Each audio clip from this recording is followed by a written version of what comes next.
നമസ്കാരം. Evening business ന്യൂസിലേക്ക് സ്വാഗതം. ആദ്യം പ്രധാന വാർത്തകൾ. ഇന്ത്യയിലെ മൊത്തവില പണപ്പെരുപ്പം സെപ്റ്റംബറിൽ 0.13% കുറഞ്ഞു. പണപ്പെരുപ്പത്തെ വരുതിയിലാക്കിയത് ഭക്ഷ്യവിലയിലെ കുറവ്. ഇന്ത്യൻ സമ്പദ് വ്യവസ്ഥ തിരിച്ചുവരവിന്റെ പാതയിലെന്ന് HSBC. കുറഞ്ഞ പലിശ നിരക്ക്, എണ്ണവിലയിലെ ഇടിവ്, മികച്ച മൺസൂൺ എന്നിവ സഹായിച്ചെന്ന് റിപ്പോർട്ട്.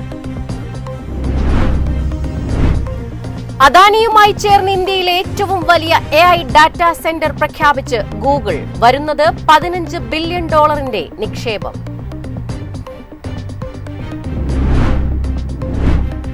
യൂറോപ്പിൽ നിന്ന് 2000 കോടിയുടെ കരാർ നേടി കൊച്ചിൻ ഷിപ്പ്യാർഡ്. 6 ഫീഡർ കണ്ടെയ്നർ കപ്പലുകൾ നിർമ്മിക്കാനാണ് കരാർ.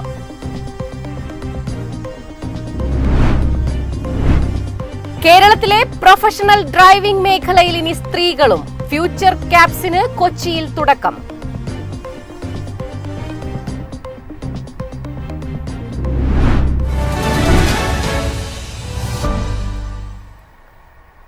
വിശദമായ വാർത്തകൾ നോക്കാം. ഇന്ത്യൻ ഓഹരി വിപണി ഇന്ന് നഷ്ടത്തിൽ വ്യാപാരം അവസാനിപ്പിച്ചു. സെൻസെക്സ് 297 പോയിന്റ് താഴ്ന്ന് 82,029-ലും, നിഫ്റ്റി 81.58 പോയിന്റ് താഴ്ന്ന് 25,145-ലും ക്ലോസ് ചെയ്തു. വിശദാംശങ്ങളുമായി ബിസിനസ് ഡെസ്കിൽ നിന്നും ജാസ്മിൻ ജമാൽ ചേരുകയാണ്. എന്തൊക്കെയാണ് വിശദാംശങ്ങൾ? നിഫ്റ്റി 50യെ സംബന്ധിച്ചിടത്തോളം ഇന്നൊരു വീക്കിലെ എക്സ്പയറി ഡേ ആയിരുന്നു. കാര്യമായിട്ടൊരു എക്സ്പയറി ഡേ എന്നുള്ളതിൻ്റെ സമാനമായിട്ടുള്ള ഒരു പെർഫോമൻസ് ആണ് through out the trading day നമുക്ക് കാണാൻ സാധിച്ചത്. ഹൈലി വോളറ്റൈൽ ആയിട്ടുള്ള ഒരു മാർക്കറ്റ് തന്നെയായിരുന്നു ഇന്ന്. നിഫ്റ്റി ഓപ്പൺ ചെയ്തത് 25,200 മറികടന്നുകൊണ്ടുള്ള ഒരു റേഞ്ചിലായിരുന്നു. അവിടെ നിന്നും 25,310 എന്നുള്ള ഒരു ഡേ ഹൈ, അതായത് 25,300 എന്നുള്ള ഒരു ലെവൽ വീണ്ടും ടെസ്റ്റ് ചെയ്യാനായിട്ട് നിഫ്റ്റിക്ക് ഇന്നത്തെ ദിവസം സാധിച്ചിട്ടുണ്ട്. അതിനപ്പുറത്തേക്ക് 25,060 എന്നുള്ളതായിരുന്നു ലോ. ഇന്ന് പക്ഷേ നിഫ്റ്റി ക്ലോസ് ചെയ്യുന്നത് 25,100 എന്നുള്ള ഒരു ലെവൽ, 145 എന്നുള്ള ഒരു ലെവലിനടുത്ത് നിന്നുകൊണ്ടാണ് ക്ലോസിംഗ് എടുത്തിരിക്കുന്നത്. ഏതാണ്ട് 0.5% ഒരു ഇടിവ് നമുക്ക് നിഫ്റ്റി 50 സൂചികയിൽ ഇപ്പോൾ കാണാൻ സാധിക്കുന്നുണ്ട്. എഗെയിൻ ബാങ്ക് നിഫ്റ്റിയുടെ കാര്യത്തിലേക്ക് വരികയാണെന്നുണ്ടെങ്കിലും ത്രൂ ഔട്ട് വോളറ്റൈൽ തന്നെയായിരുന്നു. ക്ലോസിംഗ് ബേസിസിലേക്ക് വരുന്ന സമയത്ത് 0.5% ഒരു ഇടിവ് കാണുന്നുണ്ട്. 128 പോയിന്റുകളുടെ ഒരു ഇടിവിലാണ് നിഫ്റ്റി ബാങ്ക് ഇൻഡെക്സ് ക്ലോസ് ചെയ്തിരിക്കുന്നത്. എഗെയിൻ സെൻസെക്സിലേക്ക് വരികയാണെന്നുണ്ടെങ്കിലും വളരെ ഇടിവോടുകൂടി തന്നെ ഒരു 300-ലധികം പോയിന്റുകളുടെ ഇടിവോടുകൂടി തന്നെയാണ് ക്ലോസ് ചെയ്യുന്നത്. ഒരു ഫസ്റ്റ് ഹാഫ് നമ്മൾ പരിശോധിക്കുകയാണെന്നുണ്ടെങ്കിൽ ഹൈലി ഒപ്റ്റിമിസ്റ്റിക് ആയിട്ടുള്ള വാർത്തകളും ബുള്ളിഷ് ആയിട്ടുള്ള ഒരു ഒക്കെ ഉണ്ടായിരുന്നു. പക്ഷേ ഒരു സെക്കൻഡ് ഹാഫിലേക്ക് അടുത്തപ്പോഴേക്കും ആ ഒരു പോസിറ്റീവ് ബയസ് ഒക്കെ തന്നെ കൈവിട്ടുകൊണ്ട് നെഗറ്റീവ് ടെറിട്ടറിയിലേക്ക് മാർക്കറ്റ് പ്രവേശിക്കുന്നതായിട്ടാണ് നമുക്ക് കണ്ടത്. ഇനി സെക്ടേഴ്സിലേക്ക് വരികയാണെന്നുണ്ടെങ്കിൽ ത്രൂ ഔട്ട് ഫസ്റ്റ് മുതൽ തന്നെ ഒരു മിക്സഡ് വ്യൂ ആയിരുന്നു.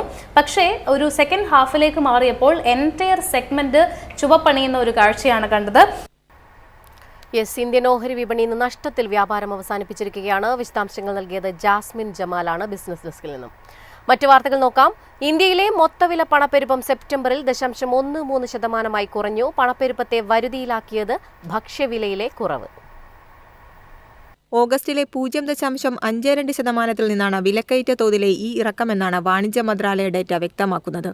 ഭക്ഷ്യവസ്തുക്കൾക്കൊപ്പം ഇന്ധനവിലയിലെ കുറവും പണപ്പെരുപ്പത്തെ പിടിച്ചുകെട്ടുന്നതിന് കാരണമായിട്ടുണ്ട്. പരിപ്പുവർഗ്ഗങ്ങൾ, പച്ചക്കറികൾ, ധാന്യങ്ങൾ, ഗതാഗതം, കമ്മ്യൂണിക്കേഷൻ, വിദ്യാഭ്യാസം, പഞ്ചസാര, മുട്ട, പലഹാരങ്ങൾ എന്നീ മേഖലയിലാണ് പണപ്പെരുപ്പം കുത്തനെ ഇടിഞ്ഞത്. അതേസമയം ഭക്ഷ്യേതര വസ്തുക്കൾ, ഗതാഗത ഉപകരണങ്ങൾ, തുണിത്തരങ്ങൾ എന്നിവയുടെ വിലയിൽ മുന്നേറ്റമാണുണ്ടായത്. ഇന്ധന, വൈദ്യുതി വിഭാഗത്തിലെ പണപ്പെരുപ്പം -2.58% കുറഞ്ഞു. മുൻമാസം 3.17% കുറവാണുണ്ടായതെന്നും ഡേറ്റ വ്യക്തമാക്കി. ഭക്ഷ്യവിലപ്പെരുപ്പം കുത്തനെ കുറഞ്ഞത് കേന്ദ്ര സർക്കാരിനും റിസർവ് ബാങ്കിനും ഒരുപോലെ ആശ്വാസത്തിന് വഴിയൊരുക്കും. News desk MyFin TV. Indian സമ്പദ് വ്യവസ്ഥ തിരിച്ചുവരവിന്റെ ലക്ഷണങ്ങൾ കാണിക്കുന്നുവെന്ന് HSBC. വളർച്ചയെ നയിക്കുന്നത് കുറഞ്ഞ പലിശ നിരക്ക്, എണ്ണവിലയിലെ ഇടിവ്, മികച്ച മൺസൂൺ എന്നിവയെന്നും റിപ്പോർട്ട്. രാജ്യത്തിന്റെ സാമ്പത്തിക വളർച്ചയിലെ പ്രതിസന്ധിക്കാലം അവസാനിക്കുകയാണ്. ആഗോള വ്യാപാര അനിശ്ചിതത്വങ്ങൾ സ്വകാര്യ നിക്ഷേപത്തിന് ഹ്രസ്വകാല വെല്ലുവിളി ഉയർത്താം.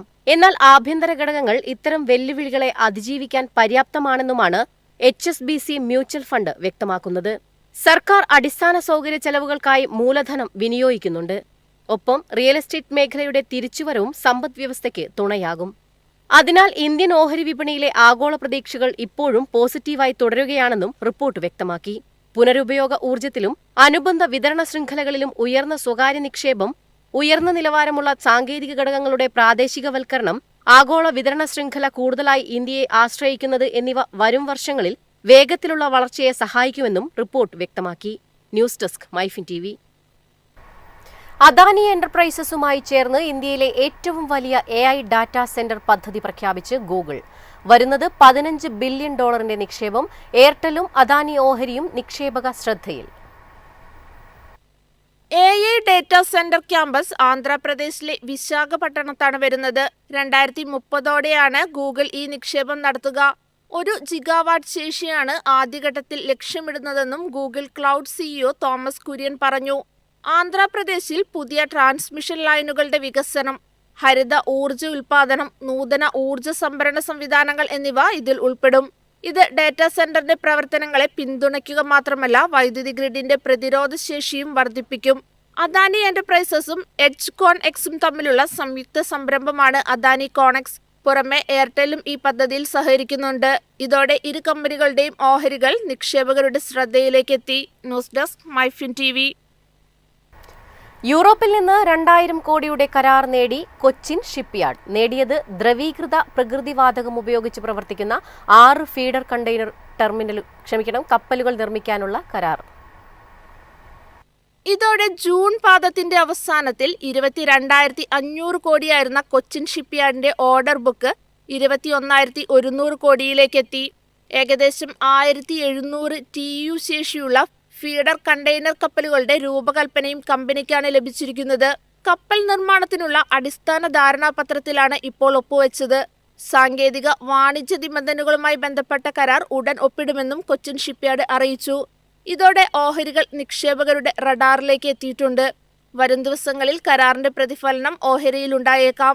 അതേസമയം മാരിടൈം ഇന്ത്യ വിഷൻ 2030, അമൃതകൽ വിഷൻ 2040 എന്നീ കേന്ദ്ര സർക്കാർ പദ്ധതികളുടെ ഭാഗമായി കൂടുതൽ ആഗോള കരാറുകൾ നേടാനുള്ള ശ്രമത്തിലാണ് company. News desk MyFin TV. ഇന്നത്തെ സ്വർണം വെള്ളി നിരക്കുകൾ. ഇന്ന് 3ാം തവണയാണ് സ്വർണത്തിന്റെ വില മാറിയത്. രാവിലെ പവന് ഒറ്റയടിക്ക് 2,400 രൂപ വർദ്ധിച്ചിരുന്നു. പിന്നീട് 1,500 രൂപ കുറഞ്ഞു. ഉച്ചകഴിഞ്ഞ് 960 രൂപയുടെ വർധനവാണ് രേഖപ്പെടുത്തിയത്. ഉച്ചയ്ക്ക് ശേഷം സ്വർണം ഗ്രാമിന് 120 രൂപ വർദ്ധിച്ച് 11,765 രൂപയായി ഉയർന്നു. പവന് 960 രൂപ വർദ്ധിച്ച് 94,120 രൂപയിലും എത്തി. വെള്ളിവില ഇന്ന് 5 രൂപ വർദ്ധിച്ച് 190 രൂപയിലെത്തിയിരുന്നു. പ്രധാന വാർത്തകൾ വീണ്ടും. ഇന്ത്യയിലെ മൊത്തവില പണപ്പെരുപ്പം സെപ്റ്റംബറിൽ 0.13% കുറഞ്ഞു. പണപ്പെരുപ്പത്തെ വരുതിയിലാക്കിയത് ഭക്ഷ്യവിലയിലെ കുറവ്. ഇന്ത്യൻ സമ്പദ്വ്യവസ്ഥ തിരിച്ചുവരവിന്റെ പാതയിലെന്ന് HSBC. കുറഞ്ഞ പലിശ നിരക്ക്, എണ്ണവിലയിലെ ഇടിവ്, മികച്ച മൺസൂൺ എന്നിവ സഹായിച്ചെന്ന് റിപ്പോർട്ട്. അദാനിയുമായി ചേർന്ന് ഇന്ത്യയിലെ ഏറ്റവും വലിയ AI ഡാറ്റാ സെന്റർ പ്രഖ്യാപിച്ച് ഗൂഗിൾ. വരുന്നത് $15 ബില്യൺ നിക്ഷേപം.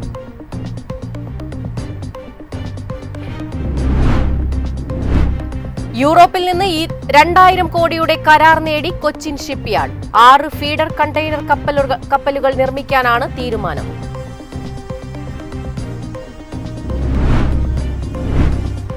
കേരളത്തിലെ പ്രൊഫഷണൽ ഡ്രൈവിംഗ് മേഖലയിൽ ഇനി സ്ത്രീകളും. ഫ്യൂച്ചർ ക്യാബ്സിന് കൊച്ചിയിൽ തുടക്കം.